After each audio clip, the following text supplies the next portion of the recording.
just need a moment to quickly take down some notes.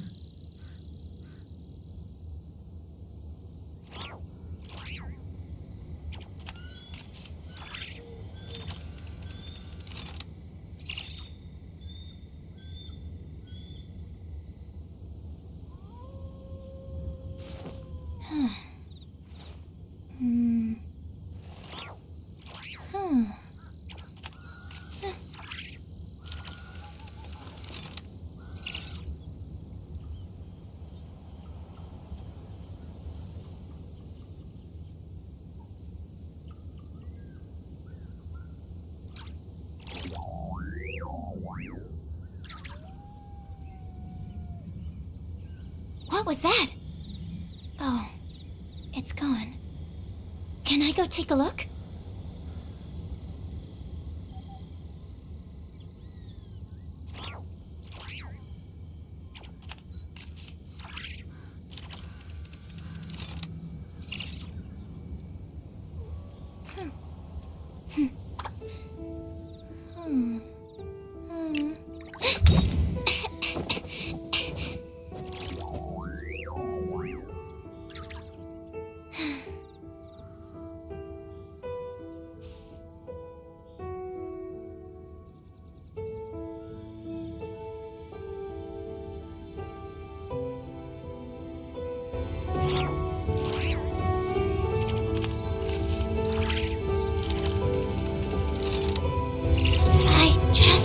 To quickly take down some notes.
What was that?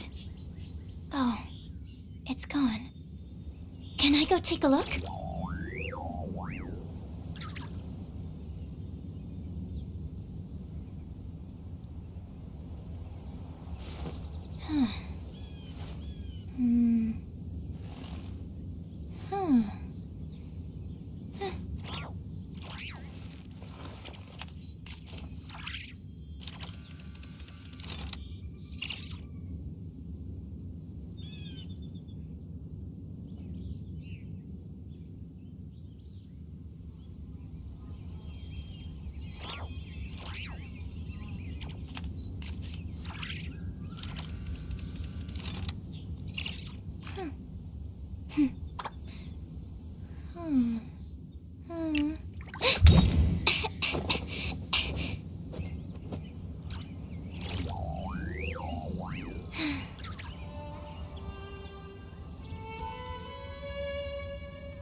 need a moment to quickly take down some notes.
Prey escaped. No dinner today.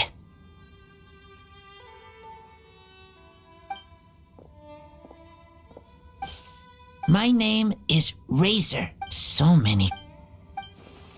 Hey, we meet again! So this is where your walk took you, huh? Oh, you're here? We do. Yeah, we've got... So, oh, Razor, you don't need to worry. Yes. Well, raised, but don't worry.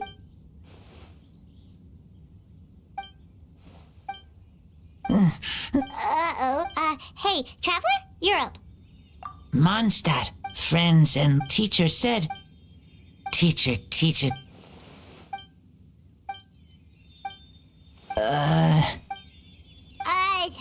Am I? Say yes, right? Dinner together. Too hot. Don't worry.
I'll bring my seasonings.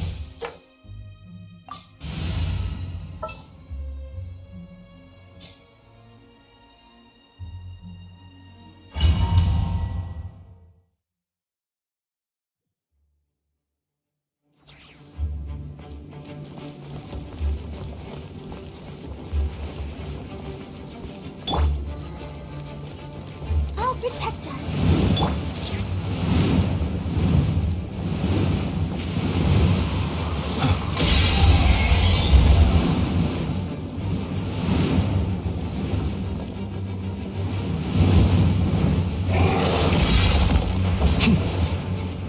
Be silent. Close your eyes.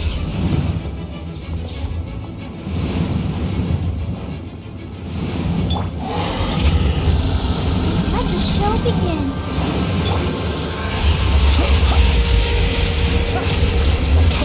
Be silent. Close your eyes.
eyes.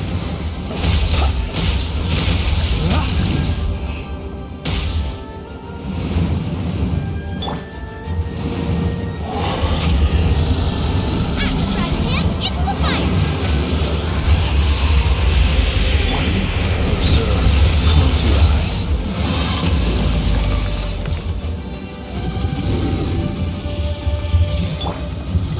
Boba, get them.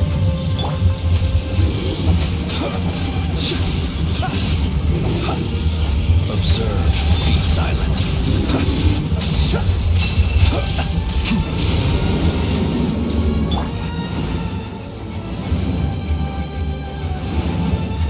I'll protect us.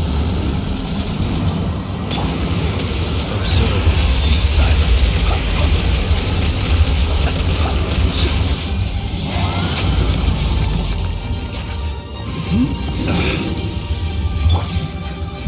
Right him into the fire. Observe.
Close your eyes.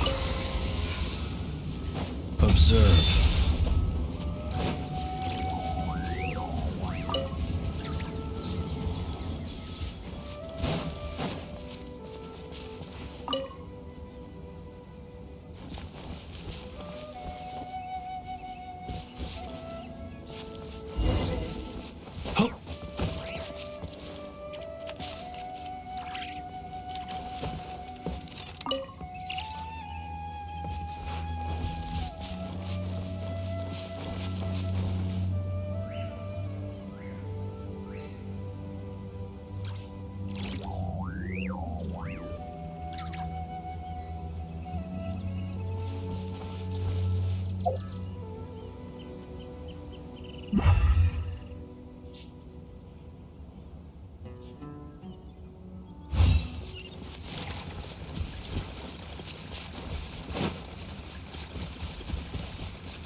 Close your eyes.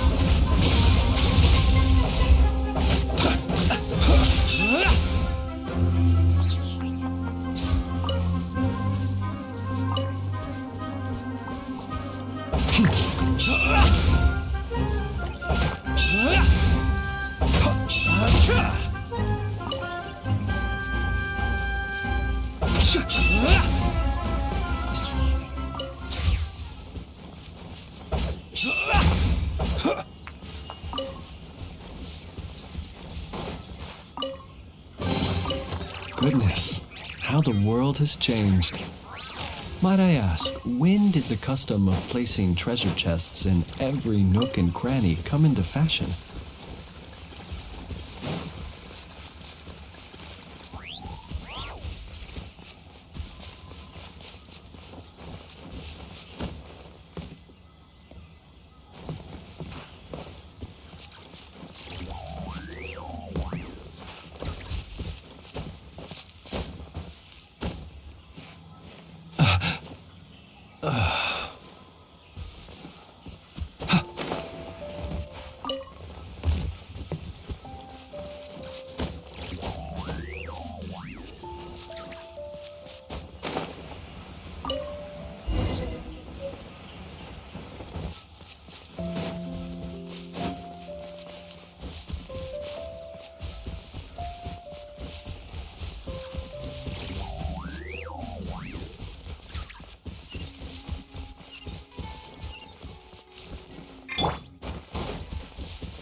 You are not welcome New here. punching. Animal hypostasis emulation! Observe. Be silent. Well, I'm getting sick of this man. Ink! Let's dance. The night cometh. Is that all you got? Animal test 6308.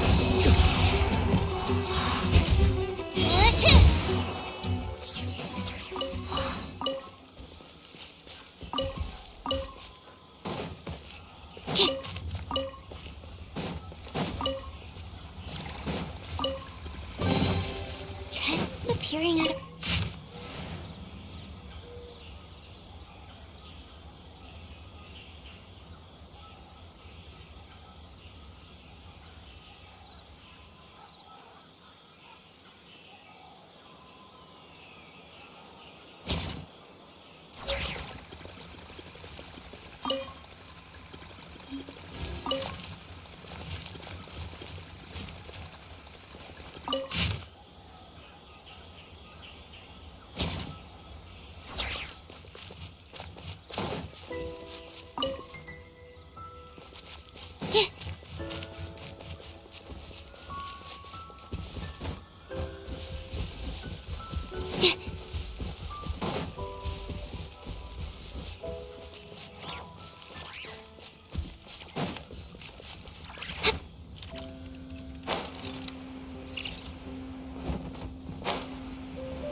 Life is full of possibilities.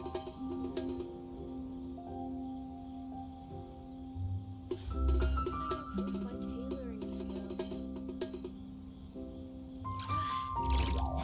guy does nothing but smooth talk all day.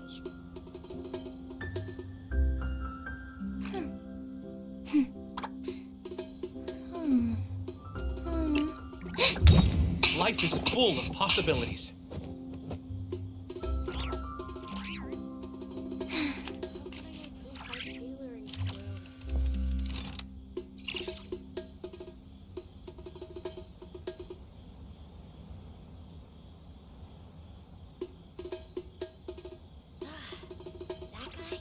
Nothing but smooth talk all day. Life is full of possibilities.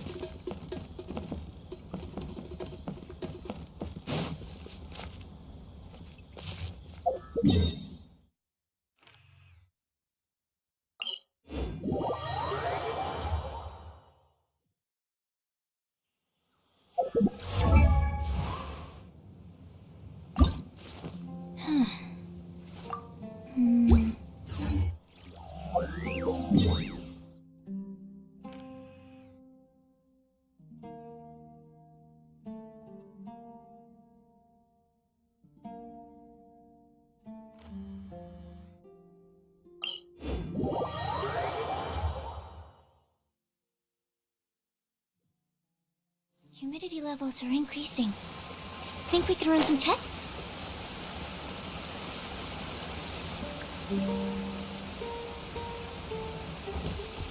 Stand clear!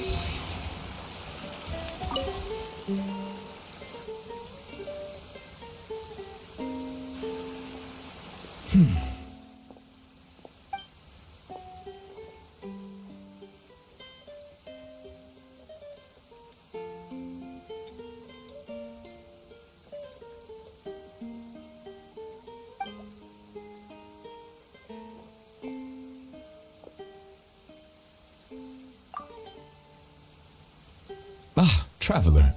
Hello to you as well. I am the same as always. Thank you for your concern. Yes, you noticed. The morning paper forecasted rain here at precisely this hour. In my experience, predictions of this nature are not entirely reliable. Yet today, the downpour arrived on schedule. A stroke of luck.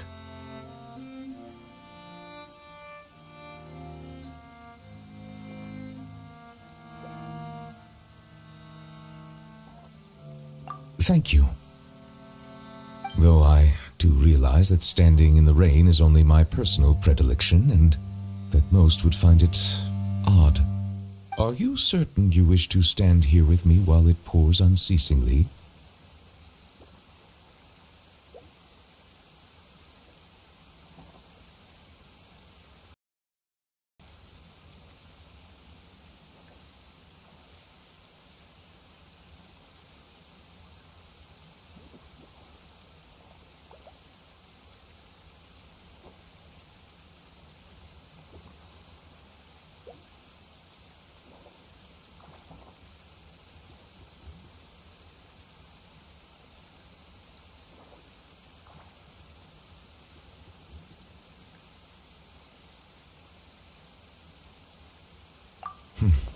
I see. Yes, I recently overheard a few Melusines complaining that the weather seemed to be conspiring against them. For instance, whenever they carry an umbrella with them, hardly a single cloud shows itself. Yet when they gamble on sunshine, a downpour awaits. Naturally, I know that there is no causal relationship at work, having personally tested the theory. And, well, put simply, it didn't hold water. Yet the fact you brought this up now makes me wonder. Perhaps today's rain arrived thanks to you.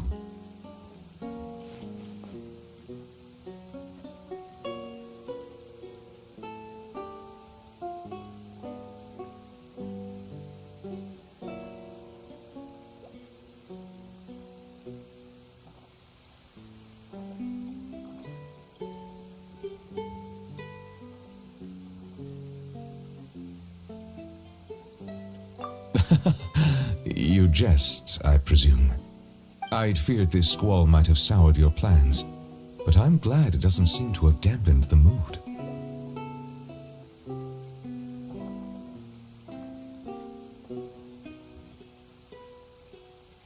So it is.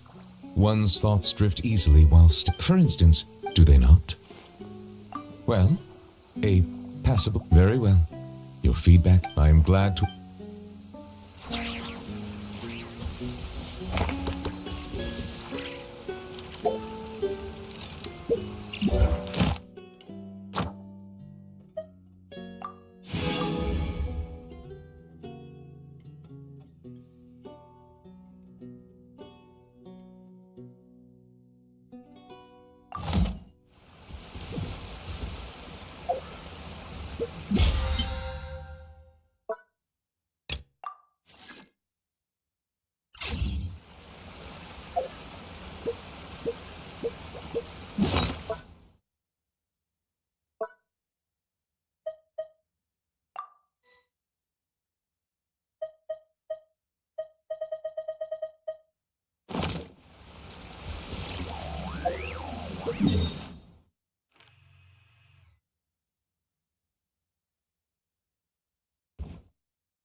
What was that?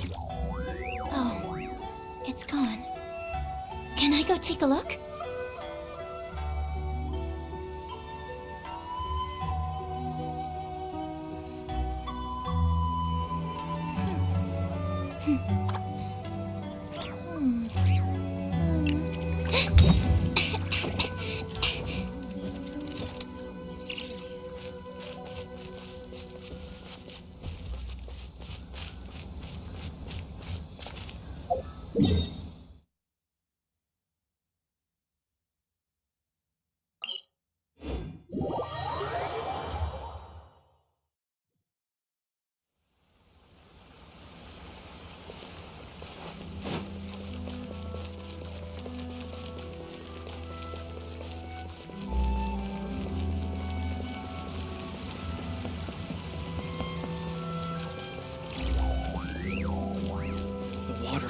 Springs has magical powers to heal your body and soul.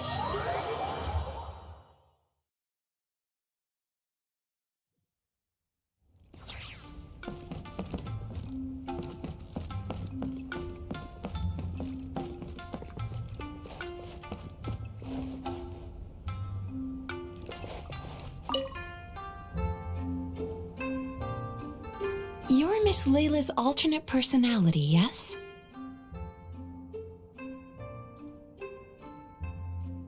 Alternate personality? Don't mistake me, little Miss Yokai. I am Layla. I'm just sleepwalking right now.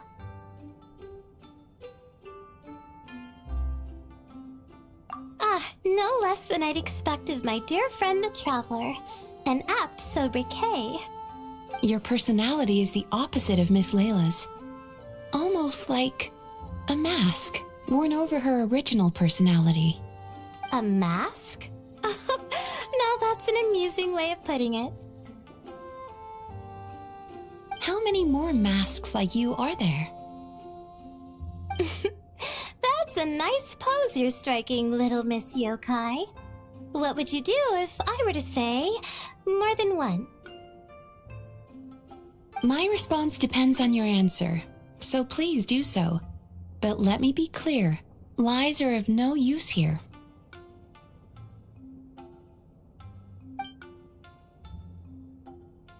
Oh my, how terrifying.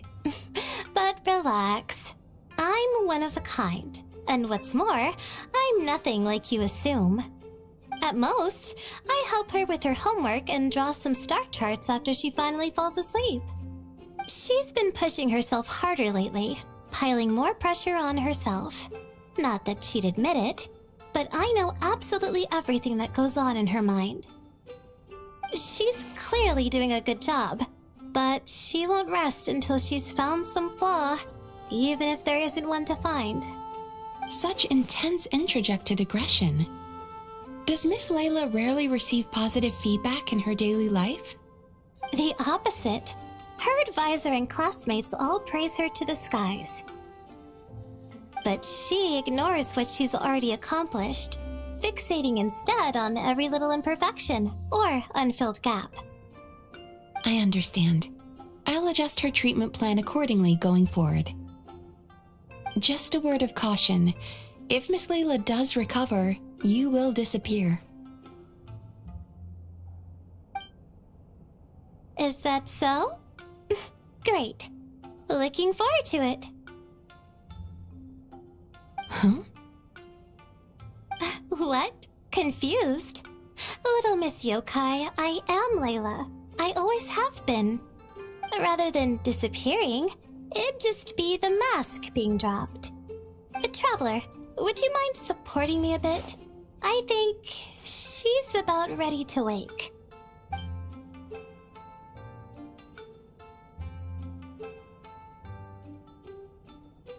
Huh? What? Thank you. I'm supposed to be receiving therapy right now, right? I'm not... Oh, I didn't sleepwalk again, did I? Miss Mizuki, I didn't say anything rude or do anything I shouldn't have. Did I? No, you didn't. Please relax. You did, however, suddenly wake up during the treatment. It gave me quite a start. Oh, I'm sorry. It must be because I've barely slept these past few weeks. As soon as I stop sleeping well, I start sleepwalking. In that case, how do you feel now after that little rest?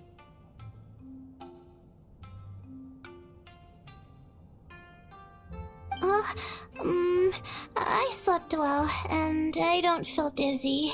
My vision isn't blurry either. But I did have a very strange dream. In it, someone was sitting next to me. I couldn't see her face, but she was holding my hand the whole time. She seemed to be saying something. It's okay. That's enough for now. Dreams are cherry blossoms carried by a swift current. Thinking of them fondly from time to time is fine. But should you try to reach out and grab them? All right, I understand. In that case, today's session is concluded. Please return tomorrow at the same time, Miss Layla, and please be punctual.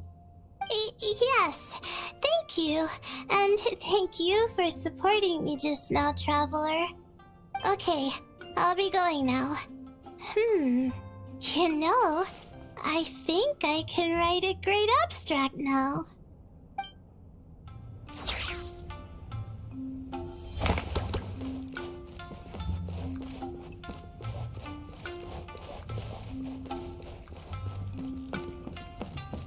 So sorry. I'm still registering the last customer.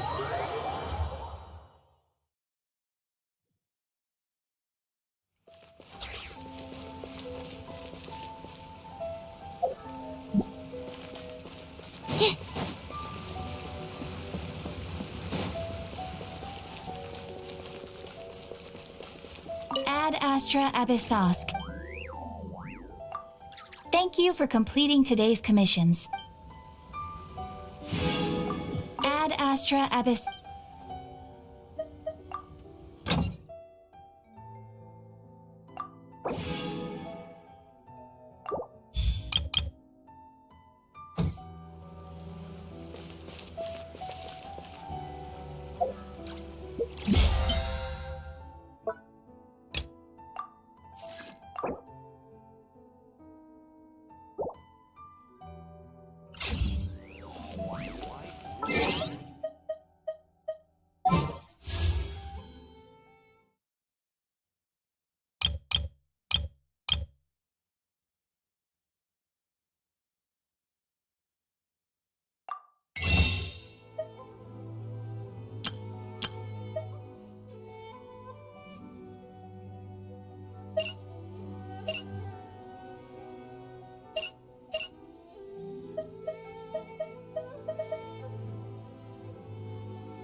Absorption test.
Animal test 6308.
there.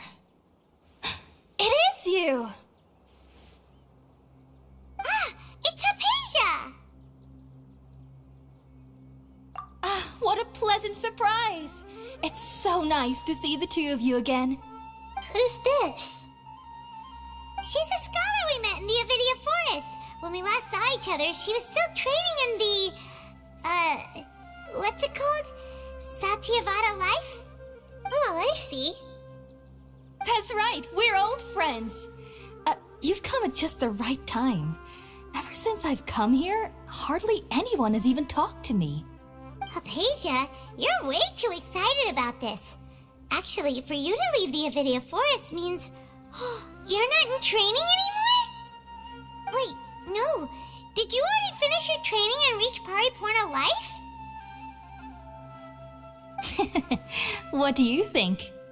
My consciousness has already managed to make contact with the divine. You did it! Congratulations! It's so exhilarating to share this sublime joy with others at long last! When my consciousness made contact with the gods. What a supreme and unparalleled experience that was!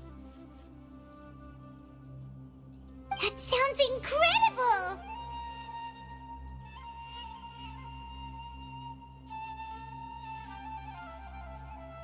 Oh, all right. Actually, please wait. I haven't forgotten my promise to you. Remember? I promised to help you understand what you saw from Irminsul once I gained deeper insights. My current self has not only gained true insight, but I can even help you establish a direct connection to the consciousness of the divine. You can do that? I've never heard of anything like that, but if you want to give it a try, I'll do my best to protect your consciousness during the process. Hold on. I brought some spirit borneal with me. This is still a crucial part of the ceremony.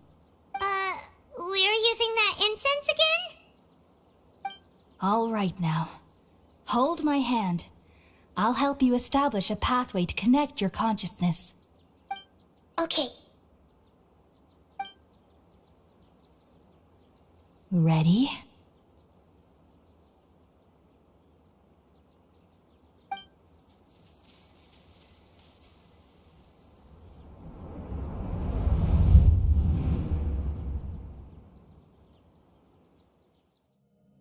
It took 3 betrayals for me to finally understand. The world is just an elaborate tapestry of lies. My fury will never be quelled. The first to betray me was a god. My creator. My mother. Valuing strength above all, she saw no worth in me and I was discarded. The second was a human. My family.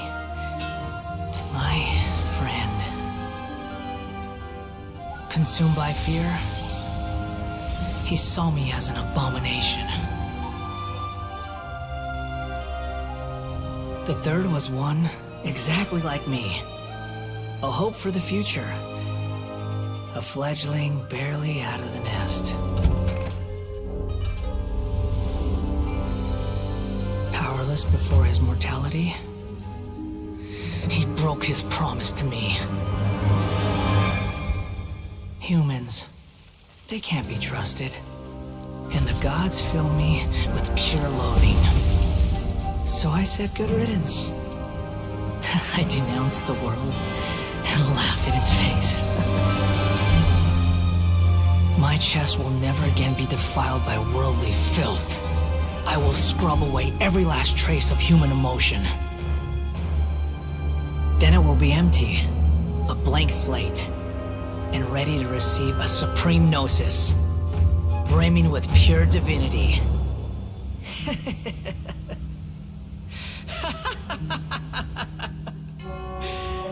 There is no need to fear. The pain will be brief. Your era is coming to an end.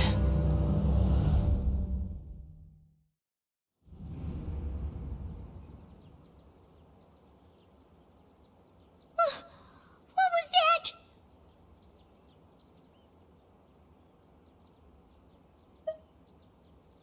Did we actually just see the Balladier's memories? Everything matches what we know about him. But how is he connected to the divine consciousness that Hypatia was talking about? You saw it, right? You felt it, right? Such a majestic god! Such a noble will! Such sublime emotion! Alas, shame. If only that which beats within my chest wasn't a filthy mortal heart. Oh, great and merciful God! Please grant me forgiveness and salvation! Do you understand now? I'm afraid this is no periporno life, but rather... Ah! You... Why are you so mean to me? Why is everyone hiding from me? I found divine wisdom. Shouldn't I receive praise and honor? Haven't I uncovered that light in the darkness? Hypatia? That's how I always thought everything should be. Wait. Have I already lost my mind?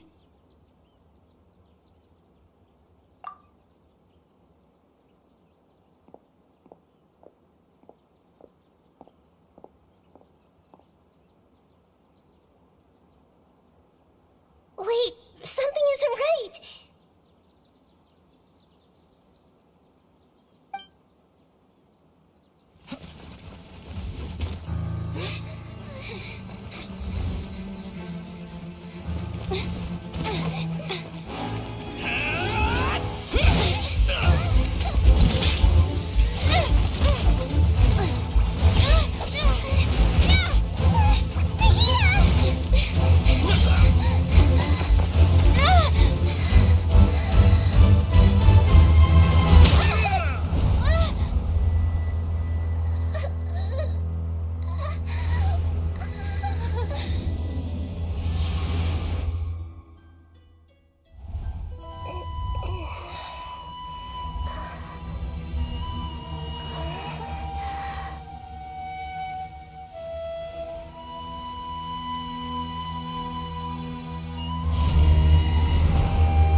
Okay, we finally lost him.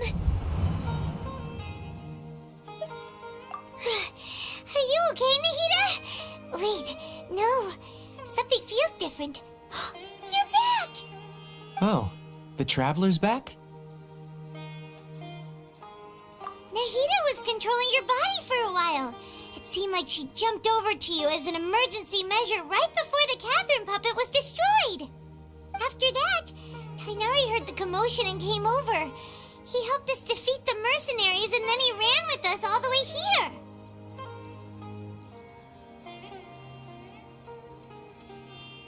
What? You swapped places? You mean your consciousness also went into Nahida's body?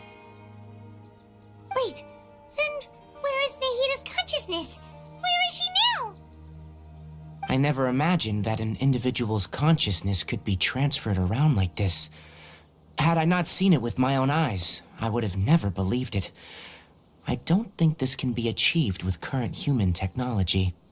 Also, while we were running, the consciousness in your body told me to pass on a message. She said, "The doctor has found a way to trap my consciousness, so I can't journey with you anymore. But even in a moonless night, A shower of starlight can still drown out illusions and lies. Oh no! Nahita's trapped in the sanctuary of Surasthana for good this time! Was that message all she left for us? It's pretty vague.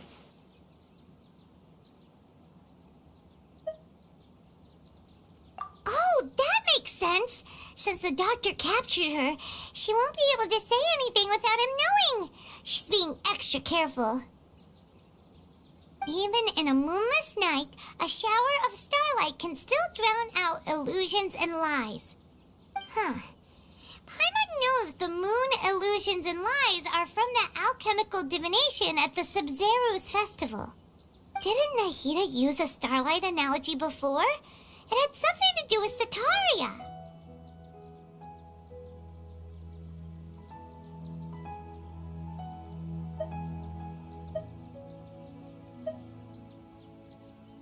Oh, that makes a lot of sense. Huh. Do you think Nahita was telling us to go find help in the desert? But she isn't with us anymore. Think we'll be okay? Paimon, you said Sanctuary of Surasthana, correct? Does this mean that this Nahita you're talking about, the consciousness who was occupying the traveler's body, is the Dendro Archon? Your guess is correct, but this... That's all right. A scholar's curiosity doesn't need to be appeased right away. As for the complicated nature of the situation, safe to say I have witnessed that for myself. I've spent some time with you, and it looks like the Dendro Archon's also on your side.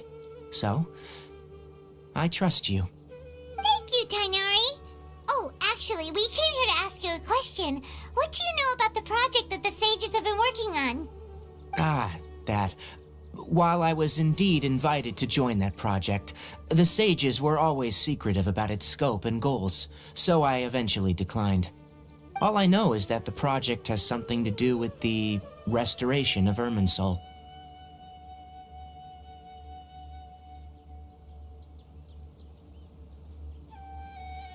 Huh? Did you see something when you were in Nahita's body? What? Do you have any evidence?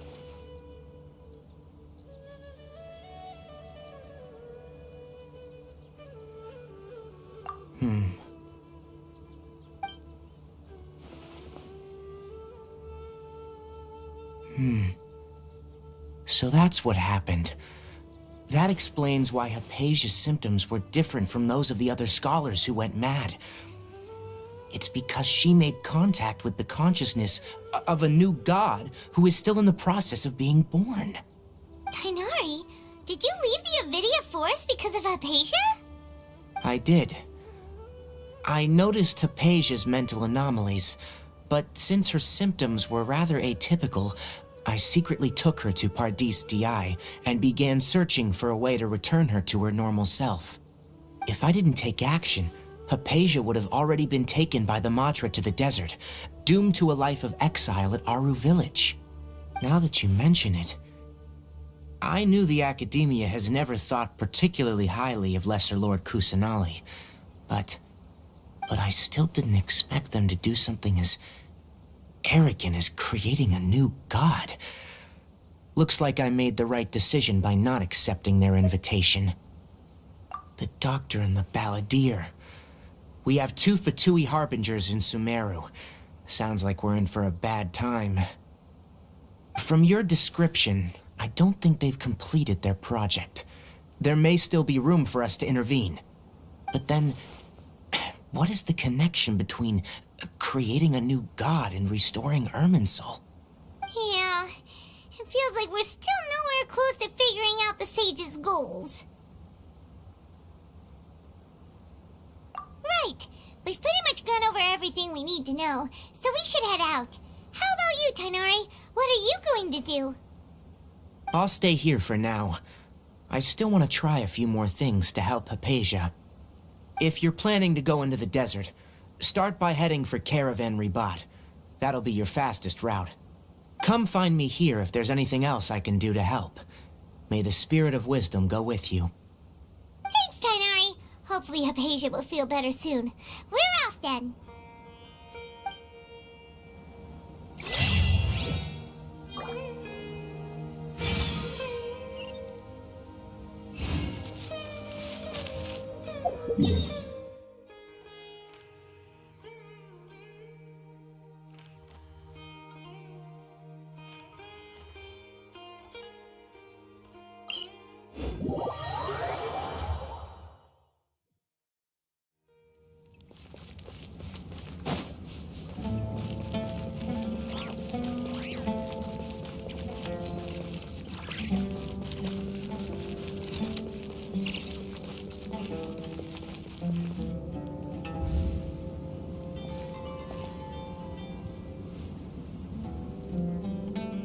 We finally made it to Caravan Rebak. It's pretty lively here. So, just past this wall is the desert, huh? Oh, wow. Paimon remembers hearing people call this the Wall of Samiel. It's made to block sandstorms from the outside. Oh, if it's this tall, it's gotta be the divine work of Greater Lord Rukkhadevata, right?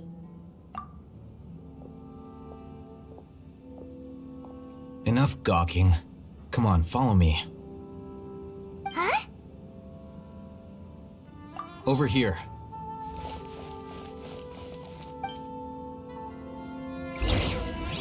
Oh, Hatham went that way! Let's hurry up and follow him. Wonder what he's up to.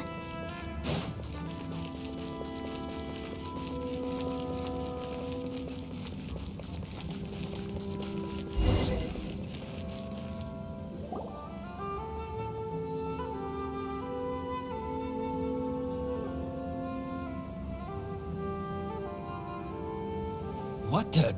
Where did she go? How did we lose them?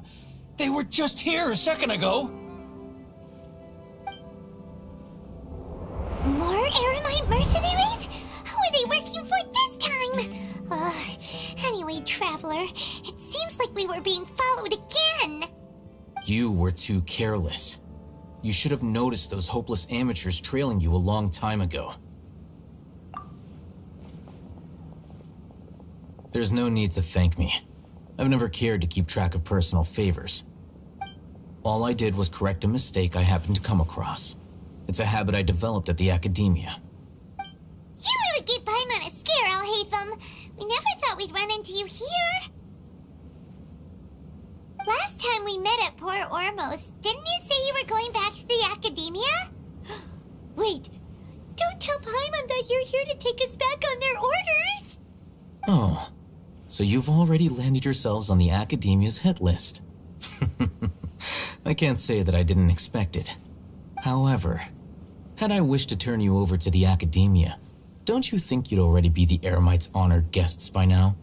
Oh, right. You do have a point. I have no interest in running errands for that project. As a scholar, I've always belonged to the camp that promotes researcher autonomy. And these days, you're more fascinating than anything the sages can offer. Not quite. To tell you the truth, I'm still investigating the Divine Knowledge Capsule. Unfortunately, I've run into some difficulties. Everyone says the capsule originated in the desert and was eventually moved to Port Ormos. If I am to get to the bottom of this, I must understand how the capsule first came to be. Which brings me back to you and why you're so interesting. The leader of Ain al-Ahmar used the Divine Knowledge Capsule right in front of you, and upon seeing him, your expression became perplexed, and you were lost in thought for quite some time. To have that kind of reaction, I think you must have realized something. Are you interested at all in sharing what you've been hiding from me?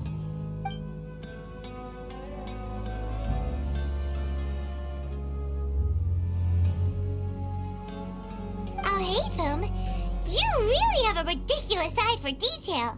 What kind of person even notices or remembers stuff like that? So that's your answer. Well, I do work for the academia after all. So considering that, it is indeed wise to keep your cards close to your chest. But that does prove you do have some undisclosed information about the Divine Knowledge Capsule. No matter. Rather than simply learning the answers from you, I'd still prefer to investigate on my own. Speaking of, you two are also headed to the desert? That's right! We have the same plan as you! But we don't really have any concrete goals at the moment. Then I'd suggest starting with Aru Village. It's the largest settlement in the desert, so it'll probably have more resources and intel than anywhere else. Well, would you like to head there together? It's always better to travel with someone you know. Let's go!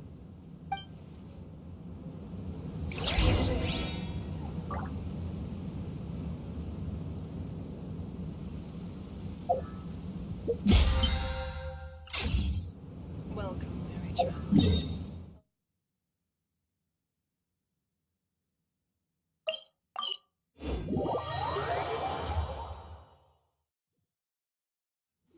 Before us lies Aru Village, the safe haven of the desert folk.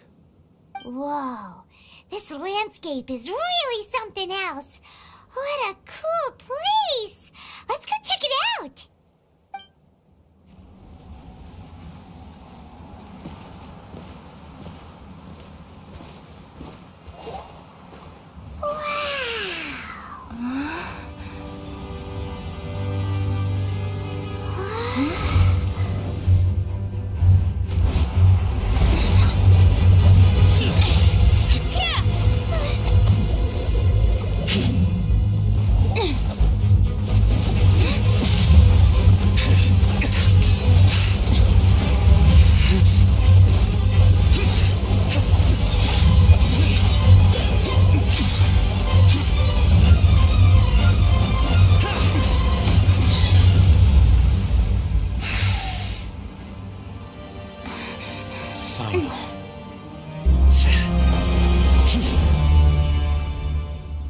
Unless my memory fails me, we have barely spoken 2 words to each other before now at the Academia.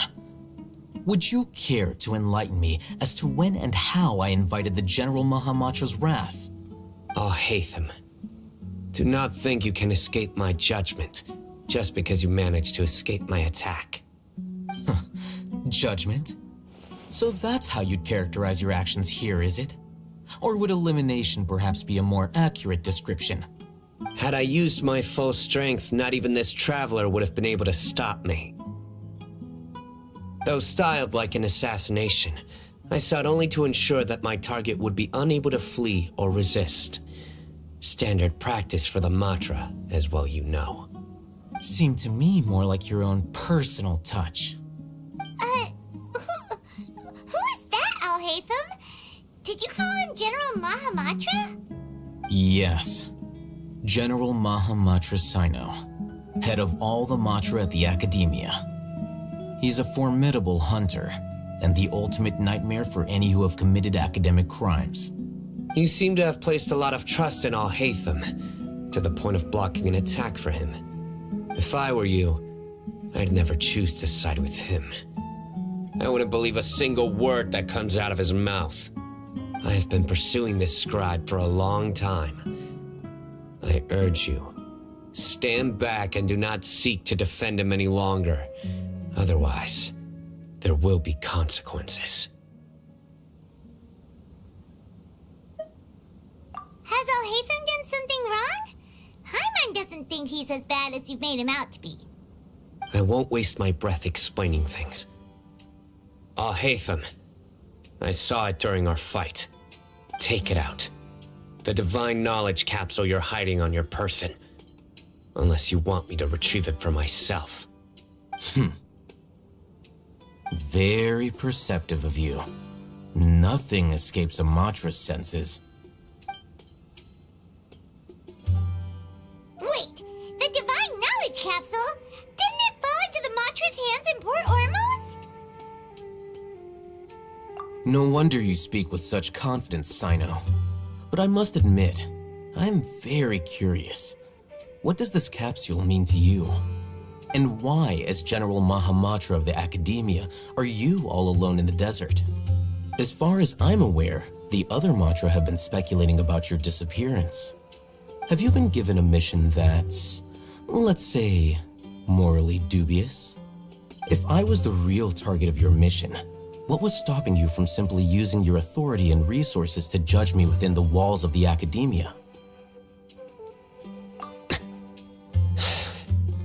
I should have known you'd be difficult to deal with. You two? Ugh. What should we do, Traveler? Paimon feels like we can't trust either of them. Ahem. Well, look at you two, acting all tough and self-righteous over there. Wait, Dia?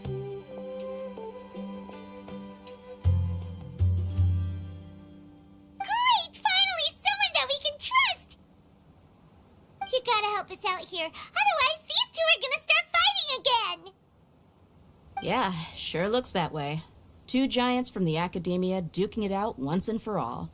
Not something you get to see every day, that's for sure. Listen, I know you academic types love to fill up your big brains with self-righteous morality and lord your empty rules and virtues over each other.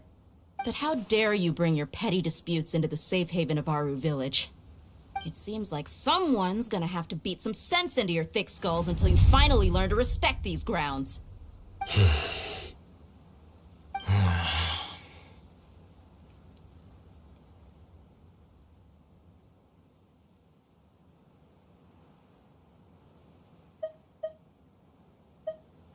Hey, did either of you hear a word I just said? Whoa, what's going on? The wind's so strong. Is this a sandstorm? Paimon's gonna get blown away! Another sandstorm? What's up with these recently? Hey! All of you, over here, quickly! We have to take cover! Someone's calling for us! Oh, this wind is too strong! Let's get over there! That sounded like Candace. Come on, you two. Jeez, are all of you academia folks such hard work? Move it! All right, stop yelling.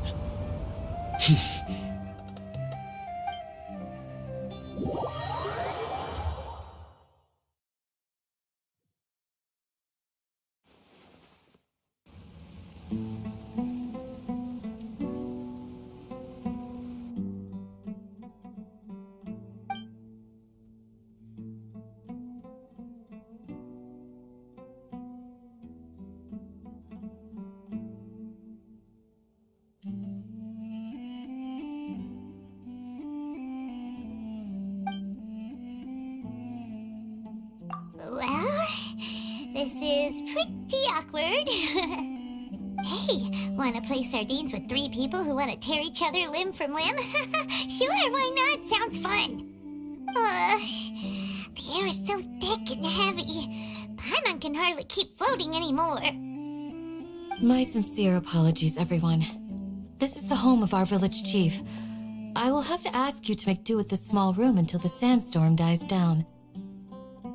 Please, let me introduce myself.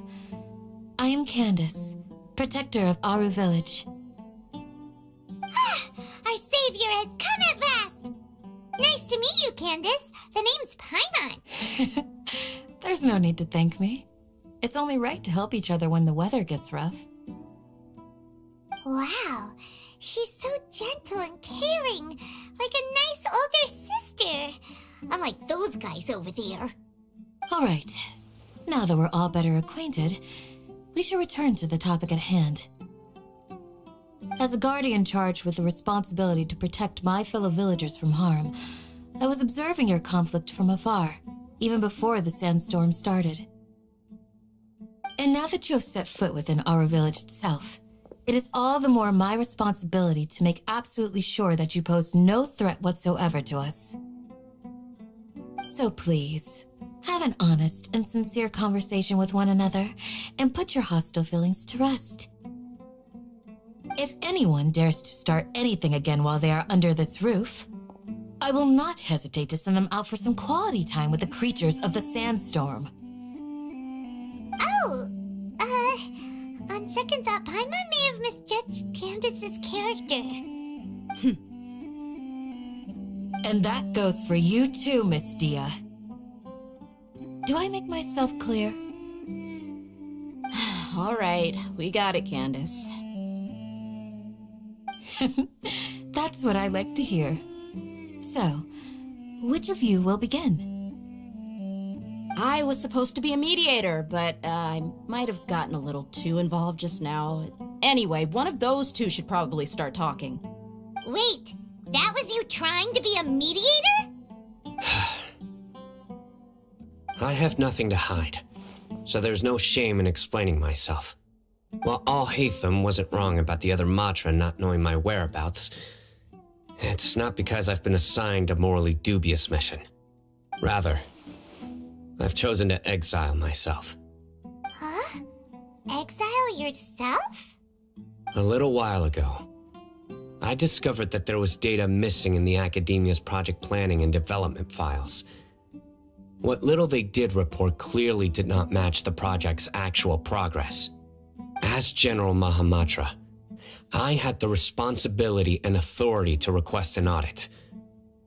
However, to my surprise, the person responsible for the erroneous data was none other than Grand Sage Azar himself.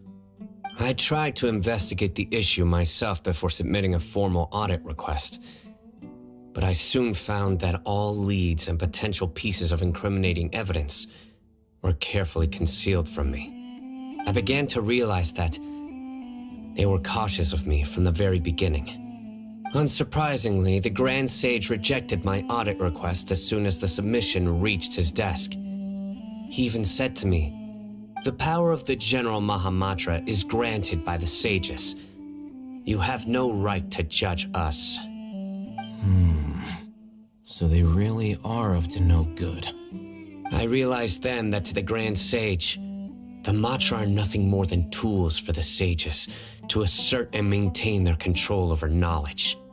The vows that we took, the principles that we strive to uphold, they are meaningless to the academia of today.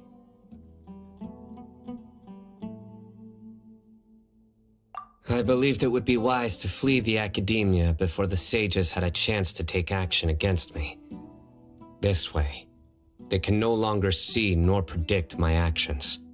I will never give up on this investigation. There's no need for someone else to give me power or authority. Once I find the truth, I will administer judgment by my own name. Sino seems to have the same goal as us. We're all investigating the sages. Plus, now that he's no longer the General Mahamatra, he somehow feels a lot less scary. Well, Sino, if that's your story, then why did you see Al-Haytham as a target? When I was investigating the matter in the academia, I overheard a conversation between Al-Haytham and a sage. The sages asked you to investigate a blonde-haired traveler. Do you dispute this, Al-Haytham? What? Like many parts of the project, this assignment was undocumented. Now throw in your suspicious behavior with the Divine Knowledge Capsule, and I think we deserve an explanation.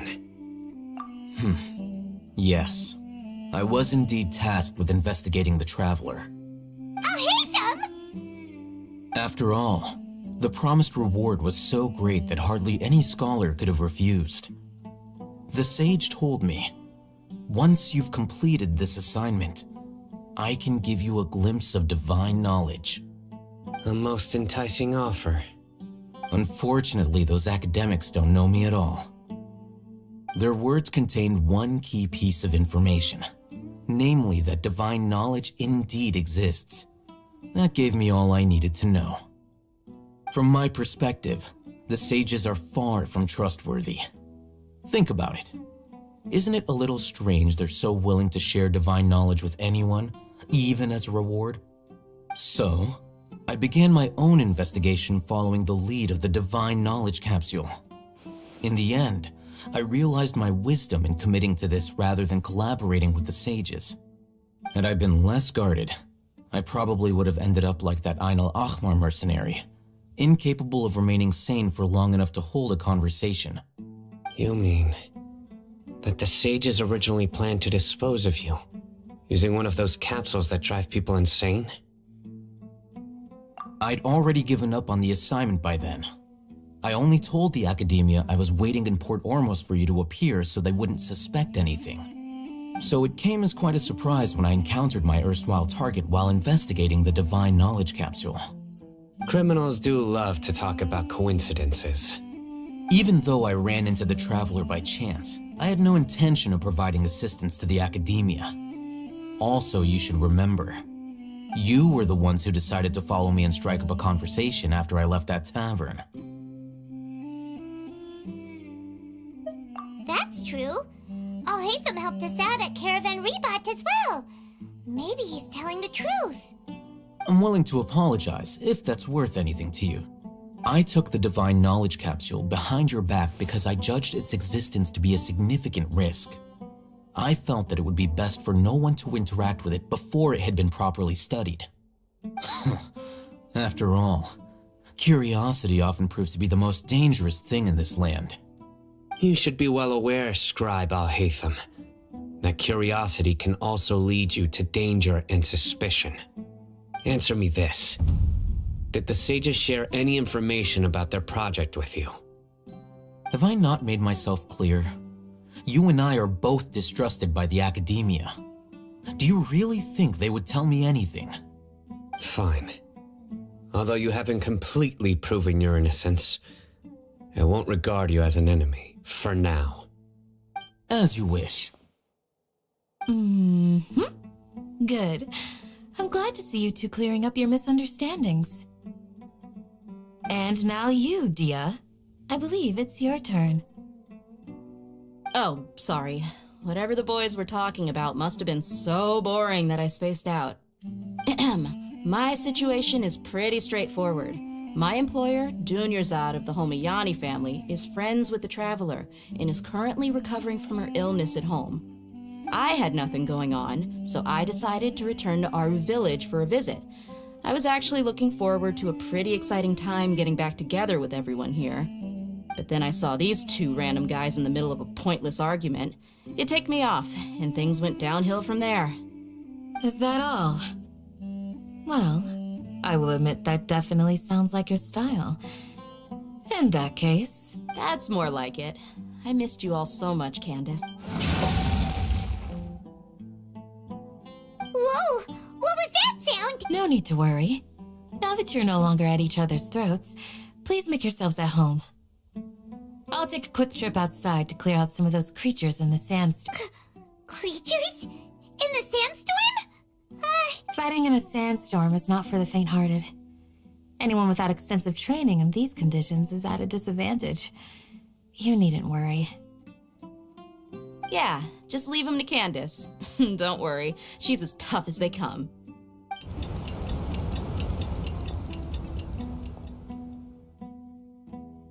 The winds died down. That means the sandstorm's over, right? Candace still isn't back yet, though. Is she alright? Maybe we should go out and check on her. When you put it that way, even I'm starting to feel a little worried. All right, let's go. We've been here long enough, and the boys are as chatty as the floor.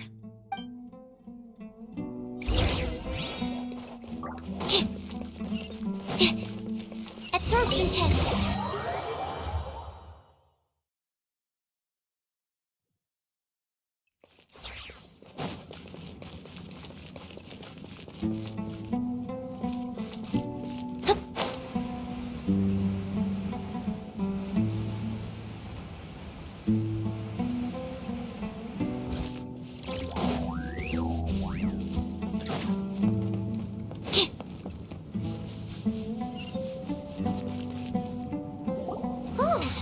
Candace, you're still fighting? You've been out here dealing with these creatures the entire time? Yes. They just keep coming in waves. I've lost count of how many I've defeated. Before I realized it, even the sandstorm had stopped. Ah! Here comes another wave! Leave this round to us. I got interrupted earlier, but now I have something to take my anger out on. It's been quite a while since I've seen the Flame Mane in action. I'll leave these to you then. I'll be sure to put on a good show. Let's go!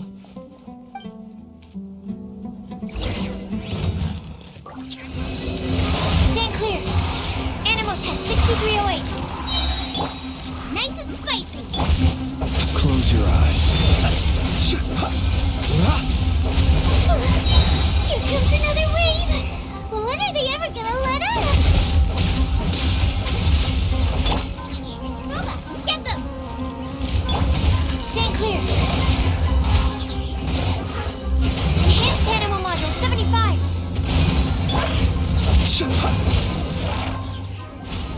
The creature stopped appearing. Was that the last of them? What we fought just now was probably the aftermath of the sandstorm. So we should be safe for the time being. Well fought, everyone. No injuries, I hope. Huh? Who are you? My apologies. I haven't had a chance to greet you yet. I had my hands full taking care of the village's elderly and children. I am the chief of Aru Village. Everyone usually calls me Uncle Anpu. Sir, I am also originally from the desert, but I have not been back for some time now.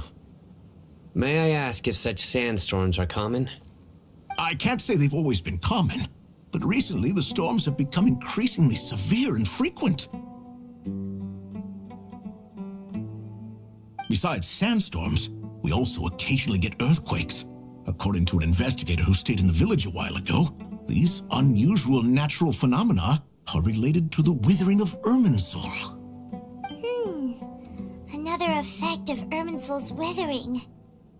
So, Irminsul's withering causes withering zones in the forest, and sandstorms and earthquakes here in the desert? Everything in the natural world is inextricably connected to Irminsul. These regional symptoms can indeed be a reflection of Irminsul's present state. Everyone in Aru Village needs to take good care of themselves. Speaking of which, why haven't I seen a single village keeper since I got here? Village keeper? Who are they? Village guards like Candace? Does your curiosity know no bounds? Village Keeper is how Aru Village refers to mad scholars exiled here by the academia. Most of them are scholars who lost their sanity after a period of training in the Avidia forest. The academia believes that their crazed mutterings may have a negative effect on the psyches of other scholars. So, they're forcibly exiled to the desert. Though if you ask me, it's all a boatload of nonsense. Alas, that's exactly what we've been trying to investigate. One by one, the village keepers have been mysteriously disappearing without a trace, but no one in the village has ever seen them leave. If you're planning to stay around the village for the next few days, I'd appreciate it if you could keep an eye out for them. I've had encounters with those people in the past. I'll see what I can do to help. The Matra are the ones responsible for their exile. Now that you're no longer with them, are you trying to alleviate your guilt and atone for your past sins? I'm fascinated by how you think. Mock me if you will, but if you are guilty, I will eliminate you, regardless of my position or identity. Oh, you're the former General Mahamatra. You must be an expert in these kind of investigations. Thank you for your help. Is it because you're reminded of Hypatia? Oh, these poor scholars. First they lose their sanity, now this! We need to help get them back home, safe and sound. But, is it really a good idea to tag along with Sino? You seem like you really don't trust him. I'll be grateful for the assistance. No doubt you will do a better job than some of my former subordinates. Let's start by finding a spot to share what we know so far.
not to be sniffed at.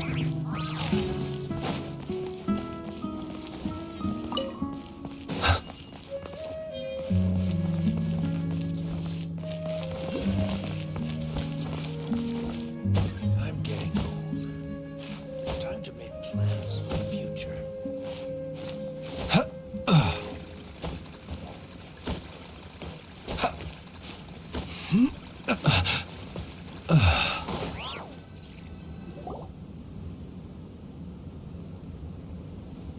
Although I've sent myself into exile, I'm still doing essentially the same things as before. Do you still have any questions for me before we start our investigation? One of my former subordinates told me that this title has its origins in a strange incident. The Academia has long exiled mad scholars to Aru Village. A mysterious phenomenon exists here. When mad scholars first arrive, they are as incoherent and deranged as before. But after spending some time here, they invariably begin to calm down. Initially, the people of Aru Village greatly resented having to take in the mad scholars. But a strange incident one night changed that. Aru Village was struck by the strongest earthquake in living memory.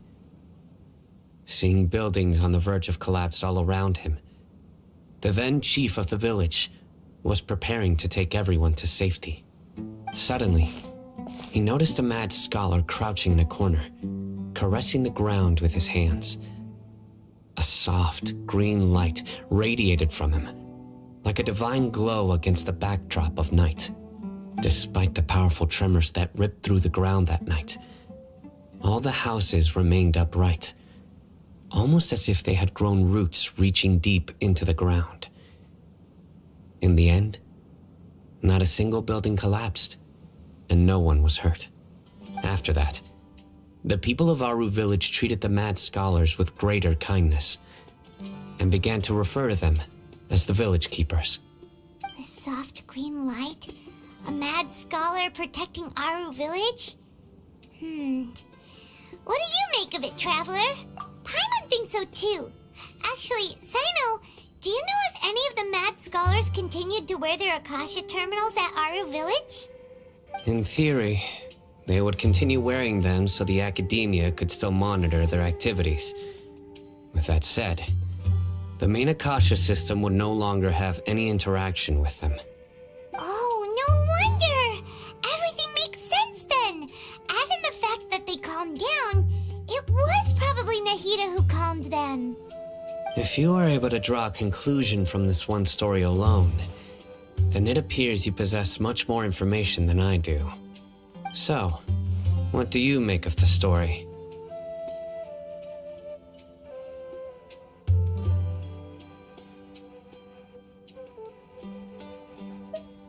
Really?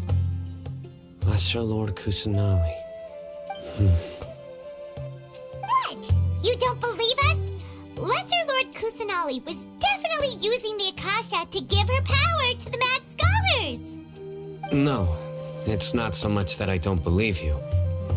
I'm just struck by your reasoning. Lesser Lord Kusanali, the current Dendro Archon, is she really active in Sumeru? The Academia has always placed far greater importance on the late Greater Lord Rukkhadevata.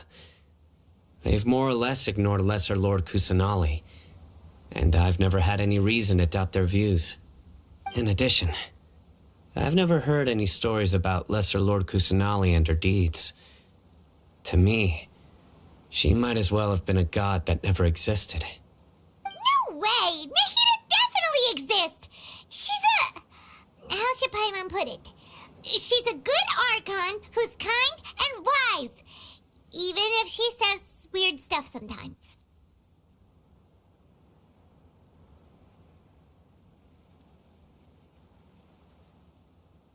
I've spent many years interrogating criminals, so I can easily tell when someone is lying.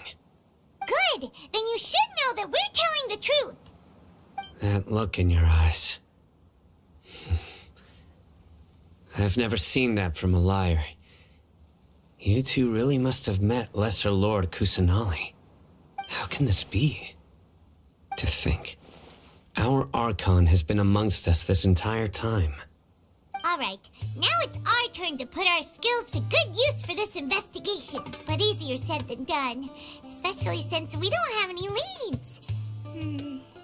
Maybe we can start by knocking on some doors. Excuse me, are you here to help me find my grandpa? Huh? Who are you? By the sounds of it, a resident of this village. My name is Isak. You'll help me find my grandpa, right? Is your grandpa a mad scholar? Hey, don't say that. Grandpa is just Grandpa. Why do you have to call him that?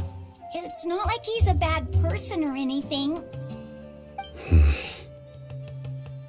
The person you're referring to is not a local, yet you are. Why do you call him Grandpa? Grandpa is just Grandpa. He's my family. I heard everything you said to the village chief. Please, you gotta take me with you. I want to find my grandpa. I swear I'll help. I won't be a nuisance.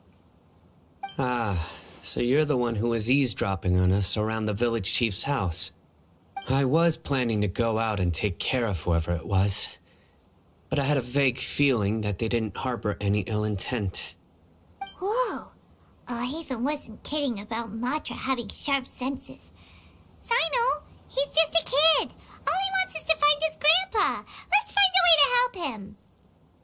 Sorry, I was only listening in because I wanted to know where Grandpa went. Honest, if you don't believe me, you can ask Miss Candace.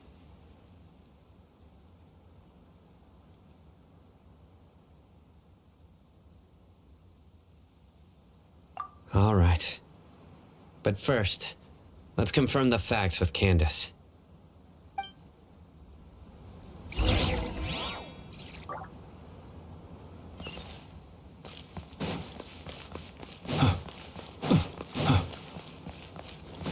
Observe.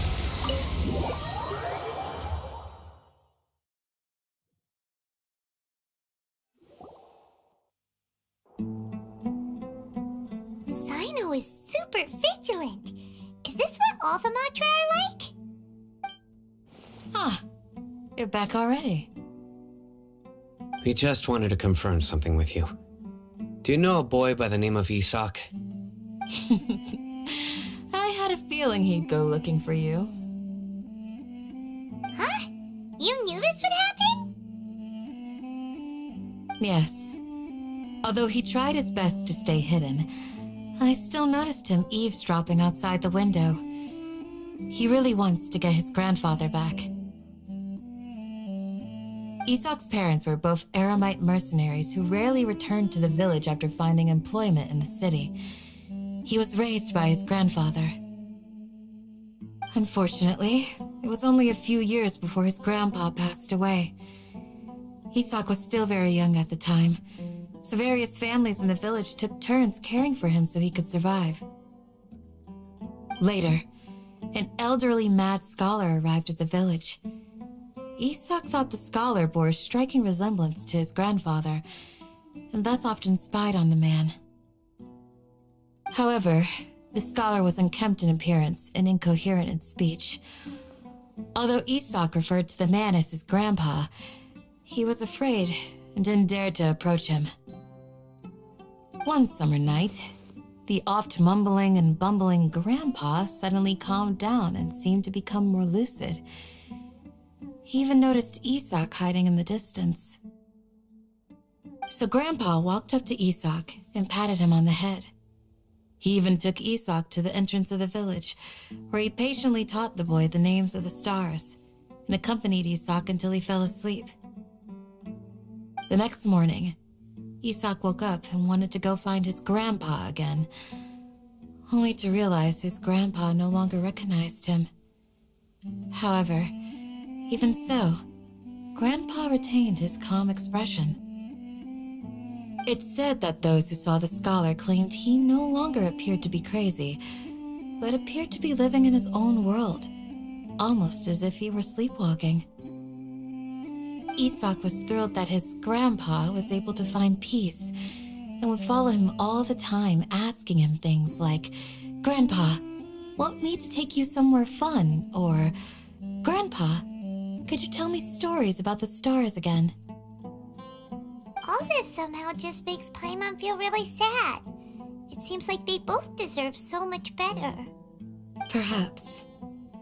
Nearly everyone who lives in the desert has some form of hardship or regret. But even so, we must still continue on with our lives.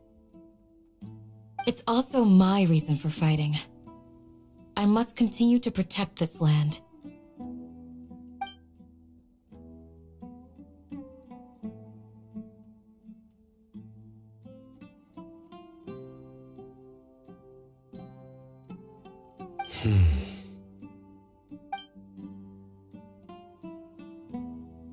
Maybe the people have always had a considerate god watching over them.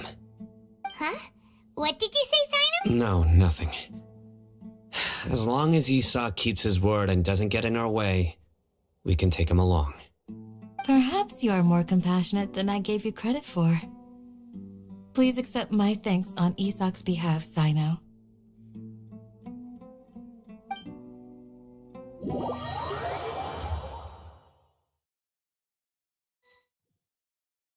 Hey, Isak! Oh, it's you guys! We've cleared everything up. Let's go find your grandpa. Really? Wow! Thank you so much!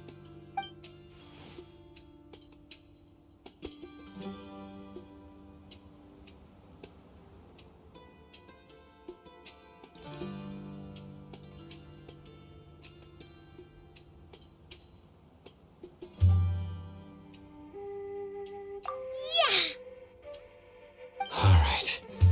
Let's ask the local residents some questions first.